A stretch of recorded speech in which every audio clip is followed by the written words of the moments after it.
अस्सलाम वालेकुम नाजरीन, खबर शामिल करते हैं लाहौर से, जहां PHA LBC केनाल में ग्रीन बेल्ट पर इंडिगो सोसाइटी और इब्राहिम शादी हाल वालों ने ग्रीन बेल्ट को ख़त्म करके अपने रास्ते PHA मुलाजमीन की मदद से बना लिए और हज़ारों दरख्तों को भी काटा गया। मजीद बता रहे हैं शराज खां अपनी इस रिपोर्ट में। जी बिल्कुल, ग्रीन एंड क्लीन मुहिम होते ही केनाल रोड पर PHA मुलाजमीन की मिली भगत से मेडिकल डेंटल कॉलेज के करीब तर इब्राहिम शादी हाल वालों को रास्ता दे दिया गया। दूसरी तरफ इंडिगो सोसाइटी वालों ने हजारों दरख्तों को भी काट कर अपने कई रास्ते बना लिए। फोन करने पर AD अलीम साहब को जब बताया गया तो उनका कहना था कि हमने इंडिगो स्कीम वालों के खिलाफ मुतलका थाने में FIR करवा दी है।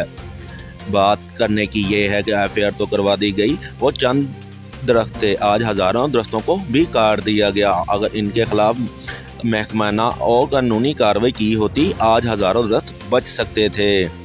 दूसरी तरफ DGP PHA ज़ेशान जावेद के मुताबिक ग्रीन बेल्ट में किसी भी किस्म की कब्जा और रास्ता बनाना ममनू है। इसके बरक्स शादी हाल और इंडिगो स्कीम वालों ने काफ़ी रास्ते बना लिए हैं। क्या महकमा अपने मुलाजमिन के खिलाफ महकमाना कार्रवाई करेगा? कैमरामैन मोहम्मद वकास के साथ शराज खान, वक्त न्यूज़, लाहौर।